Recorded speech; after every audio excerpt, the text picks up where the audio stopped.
The honourable member for Boothby. Thank you, Mr Deputy Speaker. Don Randall was elected to the federal parliament the same day John Howard became Prime Minister. He was part of a bumper crop that year, the class of '96. Just like the 49ers, who were the backbone of the Menzies government, to be part of the class of '96 is a badge of honour in the Liberal Party, celebrated from John Howard down. Don was very proud to be part of this group. Over the last 20 years, we've witnessed the great national events, the ups and downs of politics, and each been through the fire more than once. As a result of this shared experience, the bonds of friendship are very strong. I first met Don when we were seated next to each other on the plane heading to the new members' orientation in Canberra in 1996. It was like Harry Potter meeting Ron Weasley on their first day at Hogwarts. We were thrown together, different in some ways. He had heard that some of the South Australian Liberals were less ruggedly individualistic than would have been acceptable in Western Australia. I must have reassured him because we got along well and have been great friends ever since. Don became the convener of the class of '96, and over the next 20 years the group would hold an annual dinner. Guest speakers include Laurie Oakes, Pamela Williams, Alan Ramsey, Michelle Grattan, John Howard, Chris Uhlmann and Janet Ulbrichtson. So it's somewhat ironic that while Don had a love-hate relationship with the media, he never had any problems securing the very best journalists to speak at his dinners. A difficult relationship with the media is really part of politics. Don understood as a public figure he was fair game, but when his family was dragged into it, it broke his heart. For Don, loyalty was such a big part of his personal code, he couldn't understand why journalists he had trusted could be so personally nasty. In the end, he felt quite burned by the Fourth Estate. Now, Mr Deputy Speaker, most adjournment speeches in Parliament sink without trace. They're recorded in Hansard, but otherwise unreported. It's almost unheard of for a Thursday night adjournment speech to grab national attention, but in 1998, Don achieved this rare feat. As a shadow minister, Cheryl Kernot was due to visit his electorate, and Don decided to launch a preemptive strike. It was an explosive speech. It did reverberate around the country, but there was a lighter side to the aftermath. It was the day before the Liberal Party Federal Convention in Brisbane, the first time we'd held this, and this was a key set piece for our re-election later that year. The press were out in force, and the only Polly they wanted to speak to was Don Randall. Journalists were sent to Brisbane Airport to meet each plane coming in from Canberra. A tall man with silver hair in a suit disembarked, and one journalist thought, "Got him." Witnesses describe a journalist with a mic following his target saying, "Will you apologise?" "No." "Why won't you apologise?" "What for?"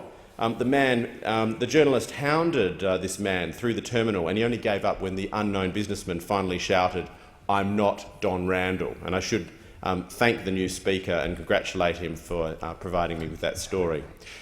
It's now safe to reveal Don's undisclosed location.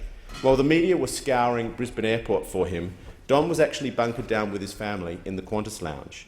What followed was like a John le Carré novel. Don was given detailed instructions. A car would arrive. Don and his family would travel to a safe house on the Gold Coast. A hotel room, they would go down such and such a corridor.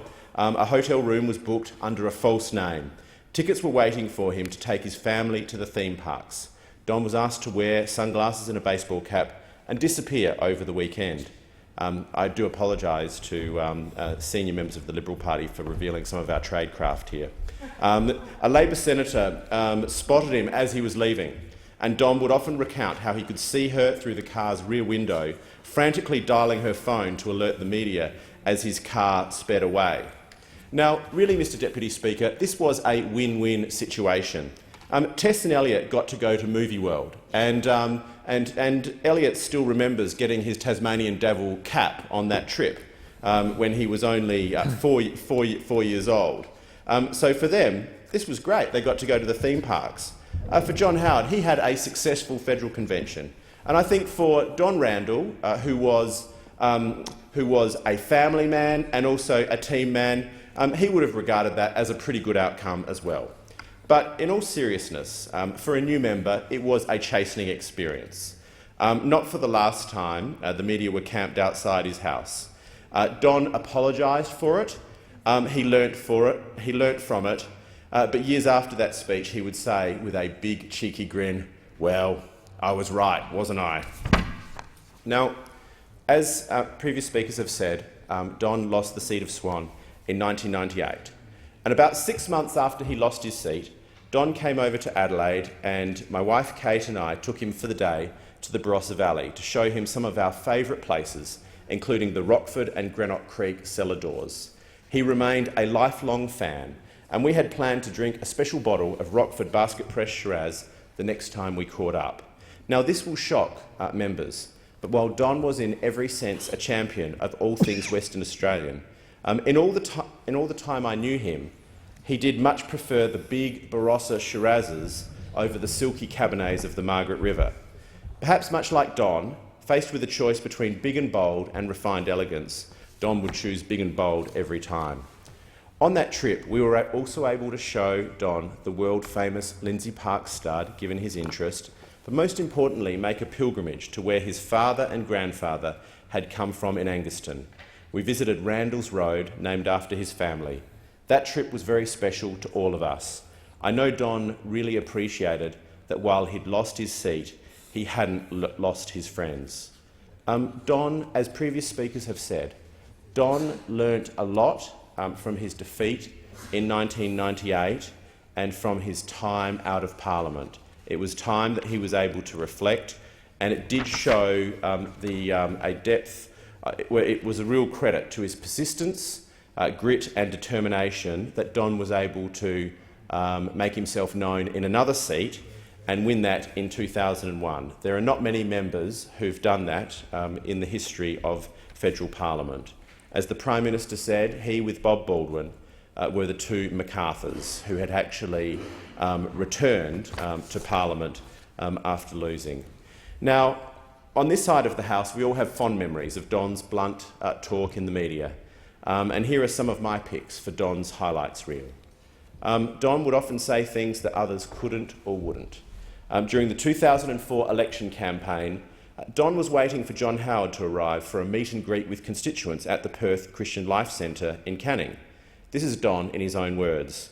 I think it's quite opportune and quite the decent thing to have the Prime Minister at the centre such as this, being a Christian. I don't know if Mark Latham would feel quite as comfortable here. Journalist, why not? Don Randall, being an agnostic or atheist or whatever he calls himself these days. Now, just in case the point was missed, Don repeated them in his introduction of the Prime Minister. That night, a story ran on PM about religion in politics, and it may just have helped inform faith-based voters of something that they didn't already know about Mark Latham.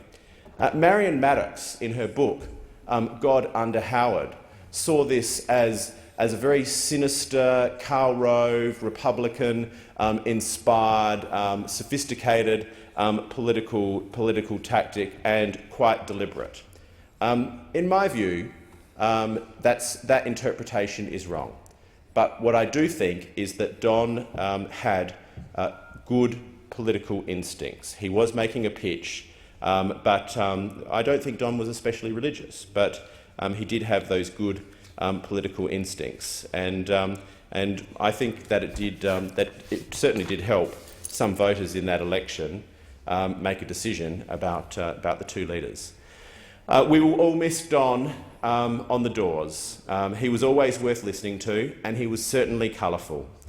He wasn't one to read out bland talking points, but he would make substantial political points in language that people related to. In March 2007, when the polls were predicting a wipeout for the Liberal Party, Don drew on his horse racing and horse training experience. And this is what he said: "I think of things like the Melbourne Cup, where Kiwi came from well back in the field and Barnes stormed home. The ABC journalist did point out that Wellback was right, the only horse running behind Kiwi was lame, and that Kiwi only did it once, failed the next year and was retired to the farm." At the very least, thanks to Don, the 7:30 report that night had footage of Kiwi's great run in the 1983 Melbourne Cup in the middle of its political report. Don also was often proven right. This is Don on Kevin Rudd in 2007. "I liken Mr Rudd to a sparkler. It's all glitz and it's fascinating everybody, but eventually it goes out and you've got a burnt stick in the end. Compare that with John Howard, who's like the eternal flame." Catching up with colleagues over a bite to eat was important to Don. Over the last 20 years, it's been an important part of our Canberra routine. MPs spend long hours in the House on the Hill, so these dinners were an important way of chewing the fat on the issues and sharing the challenges we all face. If it was Don's choice, it was always Italian, and we trusted his judgment better than any restaurant reviewer. Don loved his Italian food, and he had a real knack for finding the best ones in Canberra. His favourites were La Campana, La Cantina, Italian & Sons and Santa Lucia. He loved teasing Gino at La Campana, who was a Canberra institution for 20 years. It will be very hard going back to these places without Don. It will never be the same. Don could be remembered in so many ways. People have mentioned his role in delivering the Perth to Bunbury Highway, his role with Gerard Neesham and the Clontarf Academy, his role in helping families with autism. I've seen Don in action, speaking Italian at his local small businesses, on the floor of the Western Australian State Council, at the Royal Perth Golf Club, one of his favourite places, and at his blockbuster Matilda Bay fundraisers. And when you saw him doing these things, you came to a realisation that Don liked people and loved life. He was highly effective as a local member, as a campaigner, as a fundraiser, and had worked incredibly hard to carve out his place in federal parliament. Everything had finally come together for Don, and he was in a great space. Don was a loyal and generous friend. He always had a twinkle in his eye. He was a mentor to young people and colleagues alike. He was also full of surprises. He was a blunt, straight-talking MP who kept bees and doted on his British bulldogs, his latest one, Don Randall. He was an Aussie bloke, a man's man who was at the same time perceptive and thoughtful with wide interests. He was a larrikin from the Western Australian wheat belt who was deeply interested and engaged in foreign cultures including Sri Lanka, Italy and Japan. Don should be remembered as someone who was always up for the fight and was prepared to have a go on behalf of those who had no voice. The fight of his life really was the 2010 campaign against the member for Perth. Don knew this was a serious challenge and he was relentlessly focused on that campaign. And I really welcome the remarks from both the member for Perth and the member for Brand, who are probably the members of the opposition who knew Don the best. As David de Garris said, Don had a very healthy respect for the member for Perth as a campaigner, and he knew that 2010 was the fight of his life. Don had a big heart, and he was a great person to have in your corner. Above all, he has had a strong and loving marriage with Julie for 31 years and has raised a wonderful family in Tess and Elliot, who he was so proud of, who he loved so much and who he looked out for. He had so much to live for and so much he was looking forward to. Words simply cannot describe how much Don will be missed by his friends and colleagues. See you later, mate.